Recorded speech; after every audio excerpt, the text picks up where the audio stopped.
What's up, everybody? I'm back. Another quick video. Found a couple Core Set 2019 pre-release packs at a pretty good price and decided to pick a couple of them up so I could open them up here on Heart and Soul MTG. I'm pretty excited for these. Set's been out for quite some time now, so we kind of know what we're looking for. And it's all rares and mythics. There's not really that hit uncommon. Stitcher Supplier is actually pretty sweet. I would be fine pulling like a foil, one of those or something. 3. Ooh, that's a good sign. My birthday is in the 3rd month. Let's see if we could get the day correct on the other dice. For the promos, like we did it in the last pre-release pack video, we're definitely going to keep them face down over there. So the only way you're going to know what we get is if we get a nickel bolus. Didn't happen. Sad. Oh well. But we might have the good luck here. Ready? Are you ready? 11. Okay, that's not my birthday. We got the cool dice, green and black. And we're going to do it like we did last video. So this is the second pre-release kit. First here, we'll open the packs, then we'll look at the promo and kind of get a feel. Let me know what you guys would have built with each of the pre-release packs. I'll be looking through all the uncommons pretty quickly, all the commons pretty quickly, and then going straight into the rare and hopefully foil nickel bolus. Rupture Spire, that's good for a sealed. Aegis of the Heavens, Gargle Sentinel, and Alpine Moon. Okay, so Alpine Moon is our first rare. It's pretty much like the first video, except the last time we opened 2 of these pre-release kits, it was a foil Alpine Moon. We did not get a foil Alpine Moon this time, which is fine. Alright, so I'm kind of doing pretty poorly with stacking, but it doesn't matter. We're going to go through. We're only excited for the rares. I picked these up for value. Rise from the Grave is a pretty sweet card. Reliquary Tower, keep that in the rare pyre. Meteor Golem is good. And Vivixis Asmadi the Dyer. Very sweet. So we hit a mythic in our pack. That is probably my favorite dragon out of the Elder Dragons. The wall guy is pretty cool as well, but he's just like what you'd expect from any defender wall. It's just kind of boring. He can attack, however, which is a lot better than normal defender wall. Skeleton Archer. Get 5 of those, and one of the lords would be pretty sweet. Gifts of Paradise, sweet card. Arcane Encyclopedia. This is a fun card. And Supreme Phantom. Excellent. I needed a Supreme Phantom. I think that was the last one I needed. Would you look at me? Would you look at me? Alrighty. So I'm not really keeping up with these cards. I don't see a whole lot. Cavalry, there's a Skeleton Archer. Alright, was that our 3rd uncommon? So 3rd uncommon is Siegebreaker Giant, super cool. And Hungarian Hydra. I'm not excited about that card. I don't necessarily like Hungarian Hydra, but I don't not like Hungarian Hydra. Yeah, this pack was hard to open. It's a good sign, everybody. It's a good sign. Alright. That Cancel Sure Strike. Elvish Rejuvenator. He's pretty good in a slower format. Electrify, Walking Corpse. Ooh, Angel of the Dawn. Card's insane. The Pyromancer. Very powerful. Yes! Very powerful common card. Wow, Militia Bugler as well. Pyromancer's Cage. And Resplendent Angel. So we hit another. Ooh, and we got a foil Mirror Image. This is a really good pre-release kit so far. The Vivixis Asmadi and Resplendent Angel for our 2 mythics in a pre-release kit. Get a lot of mythics and pre-release kits. Seems like they're better than boxes. It's just weird to me. I skipped one of those It was an Essence Scatter. Vine Mare, that's a very good uncommon. We got Diagraph Ghoul, like that card. Psychic Symbiote, and Open the Graves with a foil Skeleton Archer. Alright, so from what I saw, we got some pretty decent black cards. And as long as we could get... I'm completely blanking on the name. The Skeleton Zombie Lord. Oh my god! Really? We got a promo Alpine Moon, so it's pretty much the first pre-release kit. So the second pre-release kit, we pulled Nicol Bolas, and that's what I expect. I expect a Nicol Bolas. But we got some pretty good hits out of this first one. Sadly, I don't think Alpine Moon is the kind of card that you want to be pulling in your pre-release sealed deck. But who knows? Who the heck knows? Decided I'm going to do a quick little video at the end of this video. And it's going to kind of just go over what I would have built out of the pre-release kits. So we're moving into our second one. Maybe it'll have a little more color synergy in the rares and mythics section. So it'll be a little bit easier for us to choose. Boom! We hit that Isolate. Dual lands, always good. So Isolate is the first rare. It's not good in this limited environment. Second pack. If you guys notice, I switched up the game mat that I'm opening packs on. The reason for that is because I'm extremely superstitious. I'm going to play in my first Modern PPTQ later today. And I did a lot better. I was pretty good at Magic in 2015. I got 8th place in my first actual tournament, and I was very proud of myself. Boom! Mystic Archaeologist and a foil Swamp.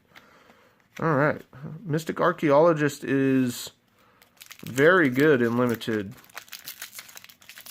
It's a very weak creature, but drawing 2 cards for 5 mana repeatedly is going to speed things up on your side of the board.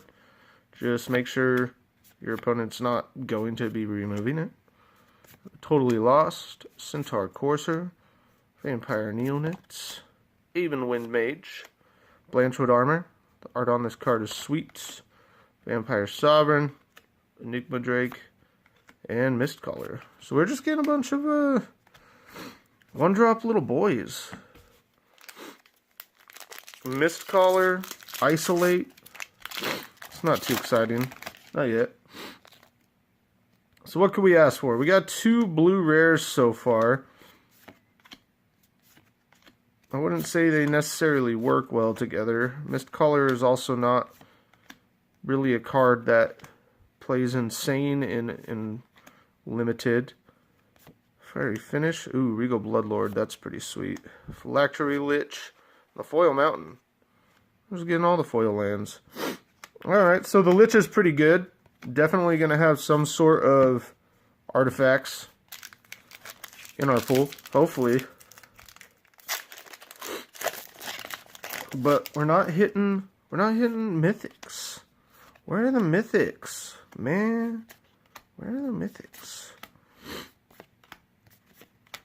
Skeleton Archer. Hey. Alright, first uncommon, Millstone. Put the Phylactery Lich counter on a Millstone. Shieldmare, very good card. The Cage and Goreclaw, Terror of Qualsisma. I can dig it. That's a very powerful card.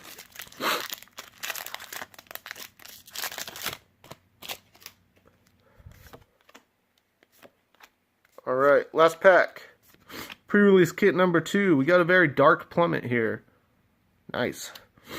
Okay, can we end on a Nicol Bolas like we did in the last 2 pre-release kit video? Vine Mare, sweet. Johnny's Pride Mate is good. Gravedigger and Sigiled Sword of Valoron with a foil Gearsmith Guardian. So that wasn't a Nicol Bolas. First pre-release kit, definitely a lot better. And our promo. Ooh, Esarith Awakener. Okay, so that changes things up a bit. This is actually a decent pre-release kit. Cool. So I'm going to kind of look through these, and I'm going to build a couple decks that I think would do good. Add it to the end of the video. All right, deck tech number 1 on the first pre-release kit we opened. It's Jund. I decided to jam Vivictus into the deck because he's a pretty powerful creature, and you know, you play your bombs in limited, especially sealed event. It's a lot slower. You're gonna have a lot of 1-0s, things like that. But I feel like this deck would do pretty well. Got a couple 1-drops. Stitcher Supplier is in the deck because we have Macro Ball Waltz and Rise from the Grave to get some of the creatures back. It's especially powerful if we can use Rise from the Grave on Vivictus and just get him back really early. It's kind of hard on the mana fixing. We did get a Rupture Spire and a Gifts of Paradise to help us out. But other than that, none of the duels that's going to help us get there. But I think Gifts of Paradise and the Rupture Spire alone are enough. We also got a couple of the Elvish Rejuvenators to help us dig into mana. Those things whiff a lot more than I'd want them to. We're playing Dagger Basilisk. It's a very powerful Death Touch, 3-drop green creature. I did add a Gargoyle Sentinel because it is colorless mana, and it's easy to have 3 colors of any mana. And it's just, you know, it sits as a 3/3 defender, and then when you actually need it to come in and beat, you got a 3/3 flyer. Siegebreaker Giant is just a powerful card, obviously, and then late game, Meteor Golems, Hungering Hydra, Colossal Dreadmaw, just to kind of take over the game. The Open the Graves is probably the only card that I don't really like in this deck, but if our opponent decides to kill our creatures when we have Open the Graves out, then we're going to get a creature out of it regardless, which is pretty nice. We can also target our weaker creatures or anything with Vivictus and get a 2/2, and then also kind of cascade into, or I guess it's not a cascade, it's the top card. So that's a little bit different than cascade. Ignore me. But I think this is a pretty good deck for number 1. Obviously, there's a lot of creatures. There's 23 cards and then 17 lands in this because we want to be hitting our lands. 7 of those cards are non-creature spells, so that puts us at 16 creature spells. I feel like that's a good deck. I would have loved to play this in pre-release. There was some good white in the deck, especially with Resplendent Angel, but sadly not enough to get us to playing Resplendent Angel. Obviously, that card is good on its own, and maybe we could build a white-green deck with it, but I think I'm a little more excited to jam Vivictus. Yeah, deck tech number 1 in there. Alright, deck tech number 2 here. This is our second pre-release pack that we opened. This one I'm a little more excited about. This is a black-white life gain. I wish that we had the Resplendent Angel in that second pre-release kit, but we didn't. So we're putting up with it. The only thing with this deck is I do have 24 non-land spells in it, which puts us down to 16 lands, and I think that might be fine. The top of the curve is 5 in this deck. It's going to hurt a lot. We don't have any sort of ways to ramp into mana or anything like that, but I think Strangling Spores might be an easy cut here. The Trusty Pack Beast could also be an easy cut, depending on whether or not our opponent has artifact removal, but our artifacts are super important to us, and you'll see why here in a bit. This could also be a cut, but I like the Neonet personally because the 0/3 blocks a lot of the ground creatures in this format. And just getting that 1 life gain in to trigger Johnny's Pridemate or late game Regal Bloodlord is what we want to be doing. So we'll run through it. Creature package, it's very heavy. Obviously 3 drops over everything else. The mana is going to be a huge issue with this, so 16 might not be the safest bet, but we would push it and just have fun. So Vampire Neonet is our only 1-drop. Our 2-drop slot, for creatures, we got the Pridemate and then 2 Marauders X. The reason we're playing that is equipment is just good, and it helps us get into the Phylactery Lich, which we are going to be playing in this deck. Phylactery Lich is a good card as long as you actually have some decent artifacts to put the counter on. We are also playing Isareth the Awakener, 1 Skymarch Bloodletter to help us trigger the life gain. We got Trusty Pack Beast to bring any of our artifacts back that are destroyed. Shieldmare because of life gain, and it's just an overall good creature. It's going to gain you 3 life when it comes in. And then Pegasus Courser as well, for obvious reasons. If you don't know why Pegasus Courser is good, then you probably just started playing Magic yesterday. Skeleton Archer, which 1 damage when it comes in is just good. Gravedigger to bring stuff back, as well as that Isareth. Dwarven Priests, it's a pretty large creature package, so if we have maybe even 2-3 creatures out when we cast that, it's relevant. Even if we only have 1 creature and the Dwarven Priest out, it's going to be relevant. Then we just got a pretty insane 5-drop in our creatures. We got Herald of Faith. Every single time this attacks, you're going to be gaining 2 life. It's a 4/3 flying angel creature, which is just good. We got Vampire Sovereign. We got a 3/4 flying vampire creature. Whenever it enters the battlefield, opponent loses 3 life and you gain 3 life. And Bat Spam, Regal Bloodlord, 2/4 flyer. And at the beginning of each instep, if you gained a life this turn, you create a 1/1 black creature token. So we have quite a bit of life gain, and if we have the right board state, it's obviously going to be insane. Johnny's Pride Mate's going to trigger. This helps us get life. We'll get a 1/1 bat. Yeah. Other than that, non-creature spells. I mean, Rise from the Grave is just overall a good card. If they're removing our bombs, we want them back. So Rise from the Grave is a good way to do that for us. We got Strangling Spores, 3 ofs.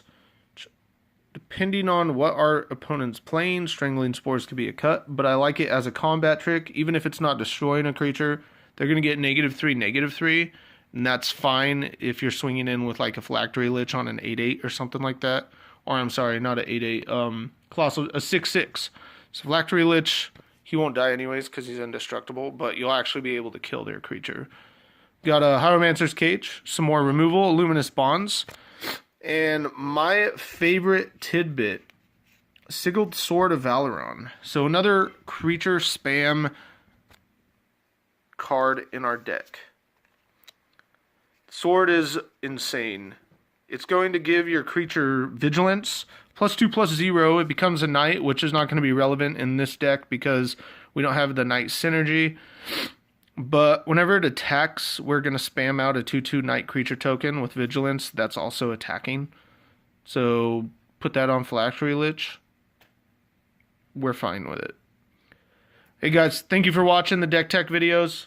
I'm happy that we pulled some pretty decent cards in these. If this is your first time to the channel, make sure you like and subscribe if you like what you're seeing. If you don't like what you're seeing, well, that's fine as well. I'm just making these videos for fun. Thank you all. Yeah, everyone, just wonderful days.